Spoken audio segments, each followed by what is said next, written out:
Hello everybody, welcome back once again to the Final Fantasy 13 walkthrough. We are in Eden.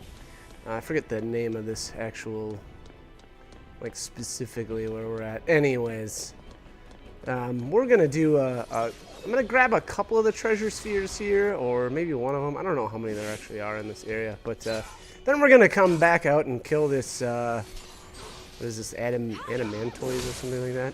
And anyways, one of the things you have to know is that there's two treasure spheres coming up here, and after we take these two guys down, you'll actually be able to see them. They're right next to each other, and they're kind of floating above, kind of like a glass platform. And if you don't kill off the adamantoids first, and you go to try to grab one, I think like the glass shatters or something like that. I think there's actually even a cutscene for it. I'm not sure though. I don't think I've ever actually seen it. Now that I think about it, they're there. The two spheres floating there. So again, my impression is that if you try to grab one, the adamantoids shatters the glass, and you're not able to obtain that second one. Again, I've never actually done it that way. I've always killed the adamantoids first, and so that's actually what we're gonna end up doing here. As far as these Humbabas, I don't know. This was kind of a waste of time. Now, luckily, I did get a preemptive on this guy, so it's going to go extremely quickly. But, anyways, I am going to have a battle here with the adamantoids, so we'll show you how to take them down right now. For me, the way I did it was using Vanille's death ability. Now, there's other ways to take him down, but I'm not really going to go over those. I just feel like there's way more time consuming and whatnot. So there's the two treasure spheres, and I didn't want to go take care of those quite yet. So, and I'm not really sure why I ran right into this guy. I think I tried a couple of times here to get a preemptive on him, and then I think I just gave up and said, nah, I'm done. Ah, okay. Yeah, well, I guess I didn't try very hard either. I was just kind of hanging out right next to him. But anyways, all right, let's head. Oh yeah, okay. So I guess I'm gonna head back right now. Now, you'll see the first battle here doesn't go doesn't exactly go the way I want it to. So I'll end up swapping a little bit up, and I'll kind of try to go over, you know, kind of what I did and why I did that here in a little bit.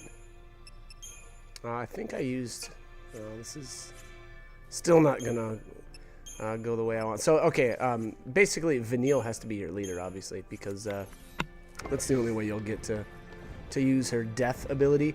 And keep in mind, you're also going to need at least 3 TP for this, because we're going to be summoning Hecaton. So, and this is not, yeah, there we go.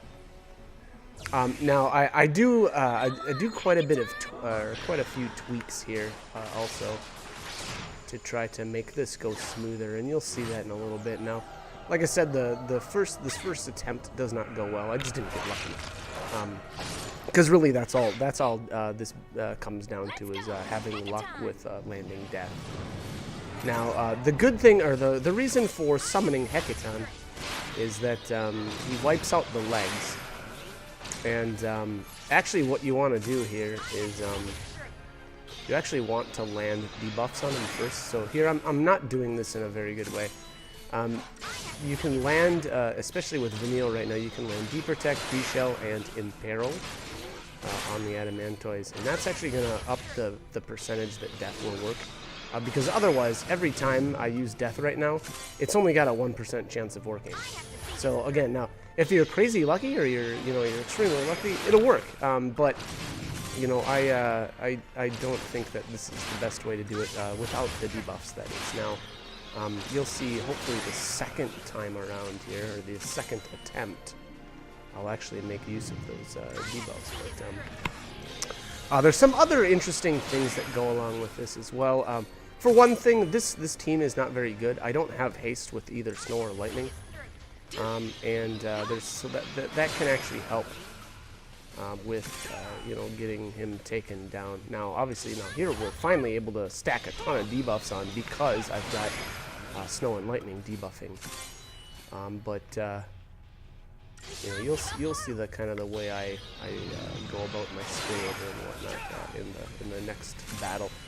But on top of this, so like I said earlier, I think this is actually the most debuffs you can land on him too. So it's, what is this? 2, 4, 6 debuffs there. So you should have about a 7% chance to land death with all these debuffs on. And I don't know if you know, having everybody as saboteurs.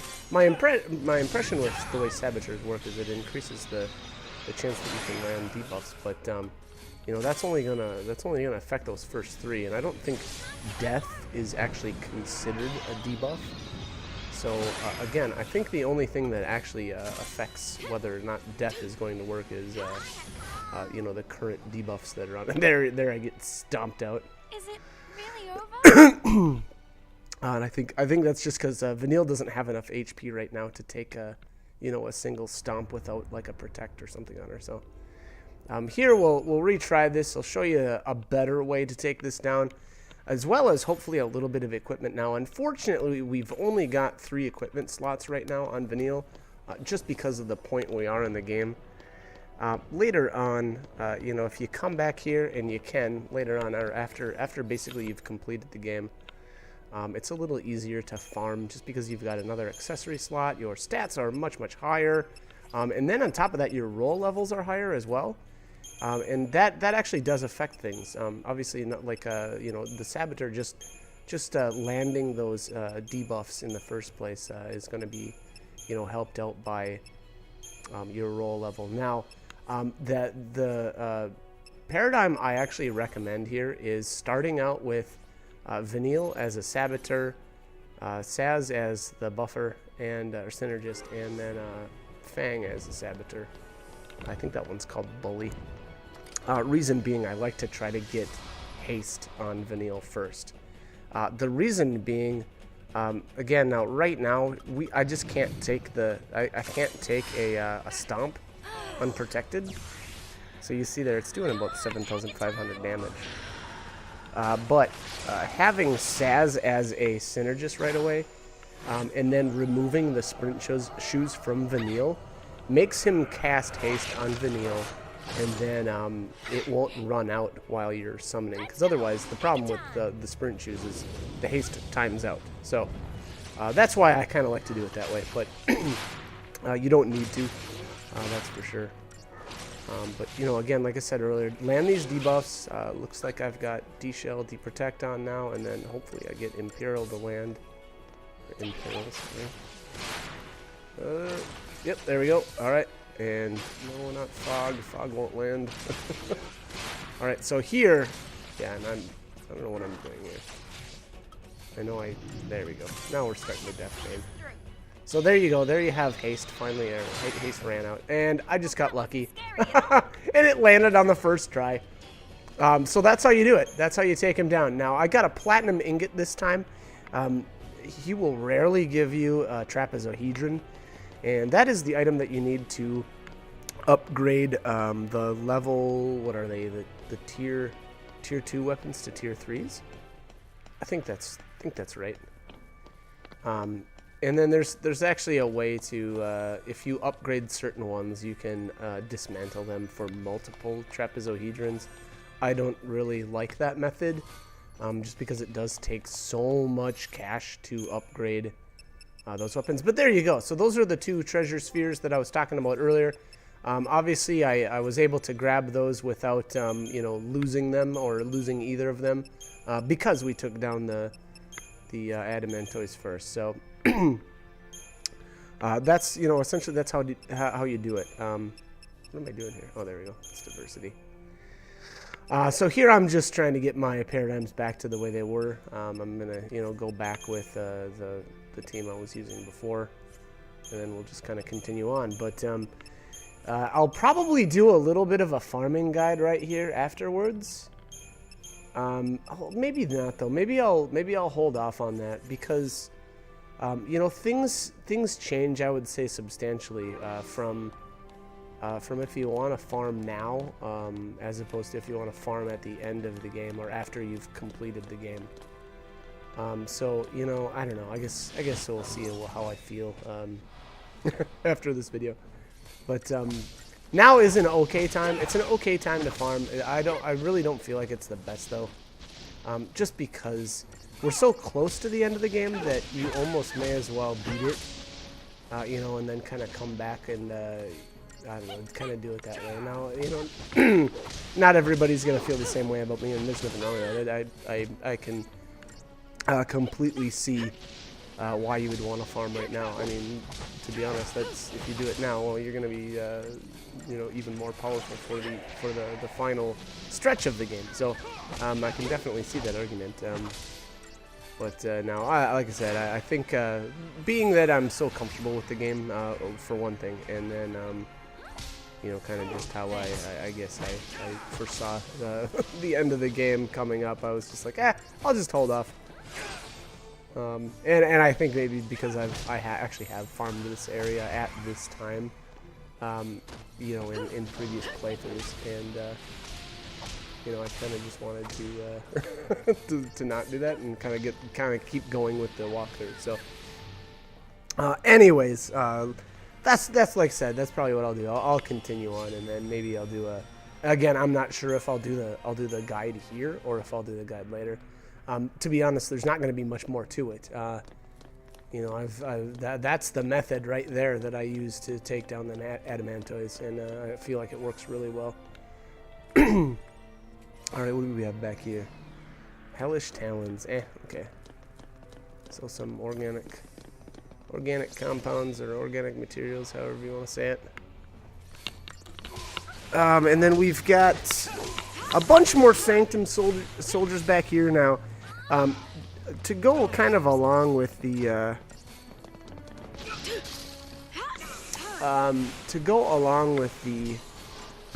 the farming method, I would say, for the Adamantoids, you're going to need to keep obtaining TP. Now, there's a couple of good ways to do that. Number one is you know, having Fang with you at all times and using that. Is it the taming pole or?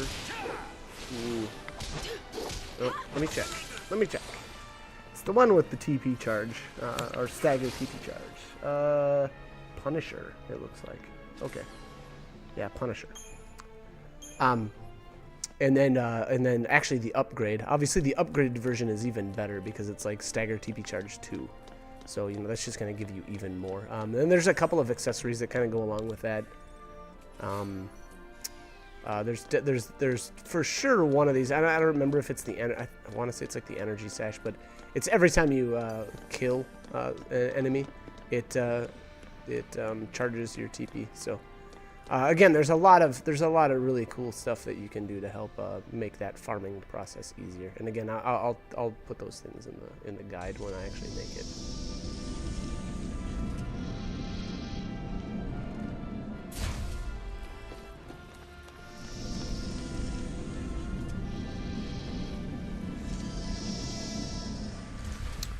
All right, where are we at here?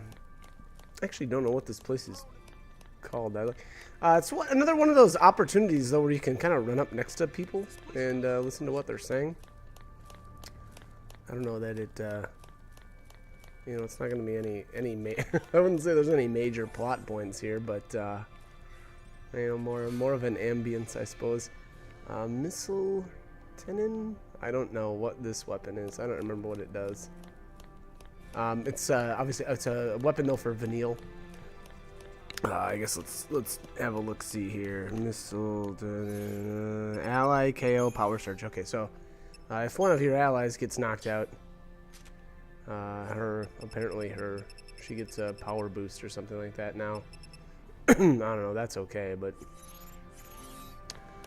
just nothing really, in my opinion, really compares to her Marlboro wand. I love that weapon, so that I don't think I swapped that out the entire game.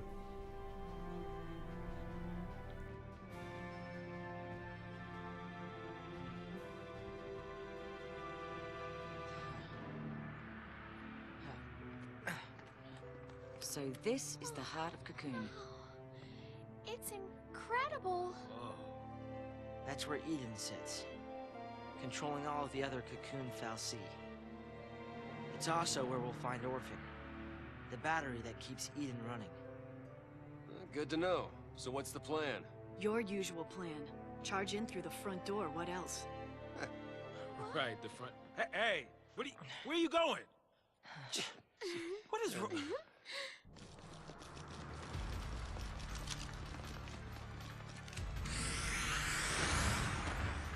Right. Right.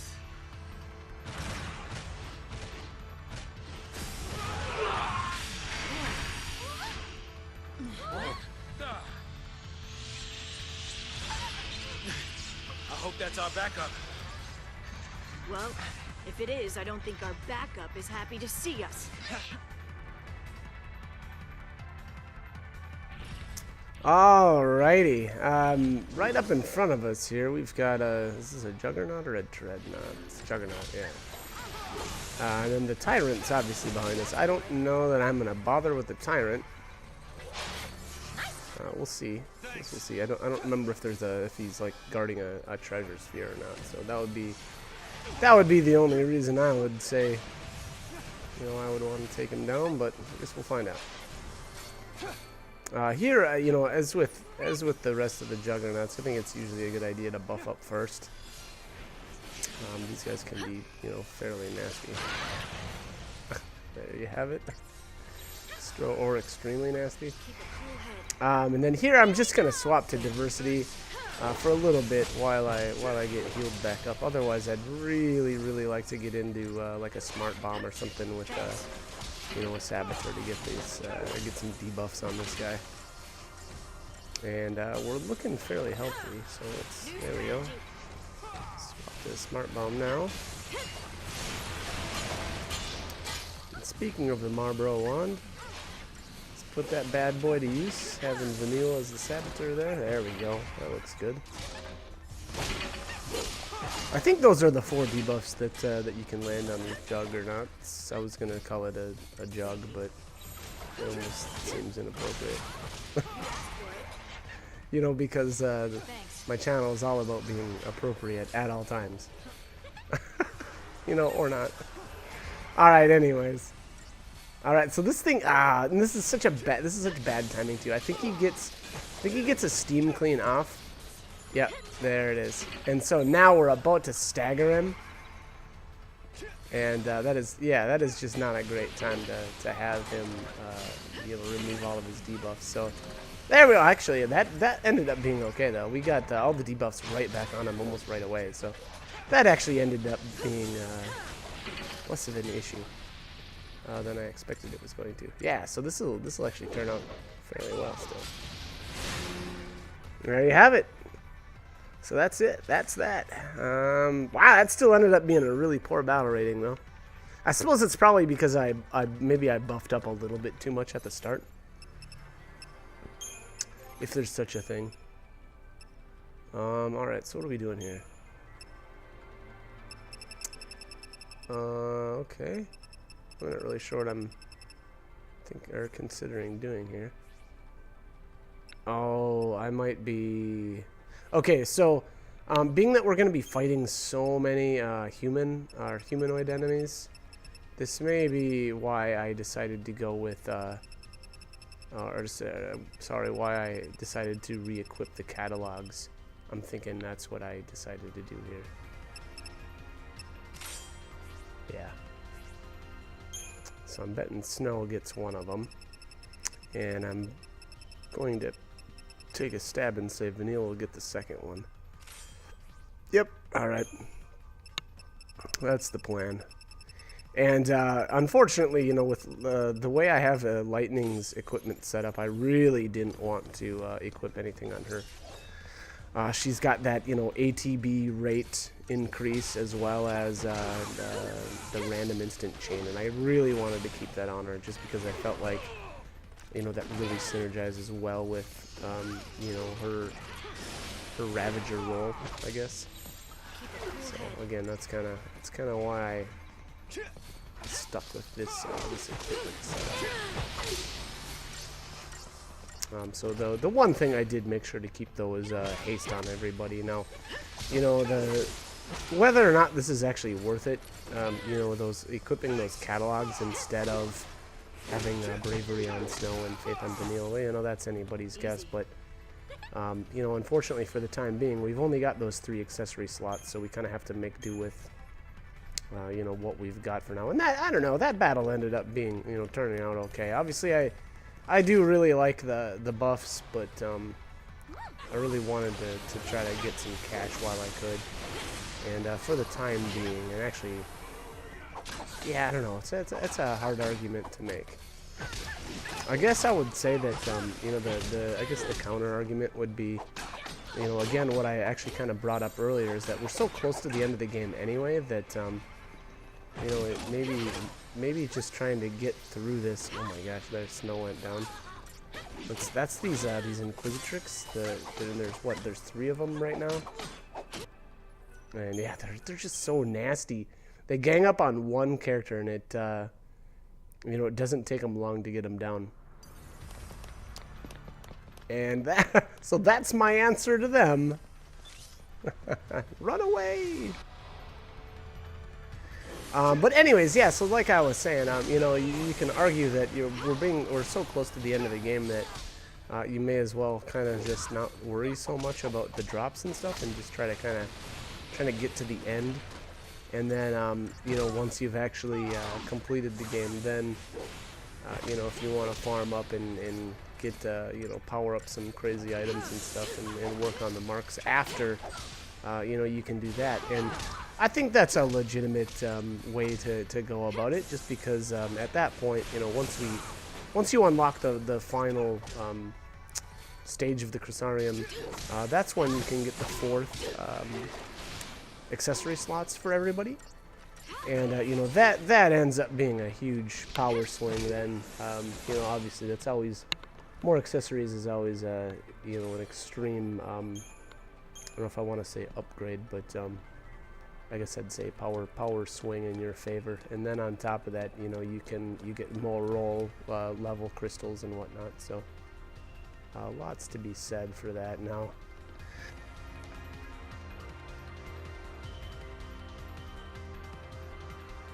Another squad. Okay, what are they up to?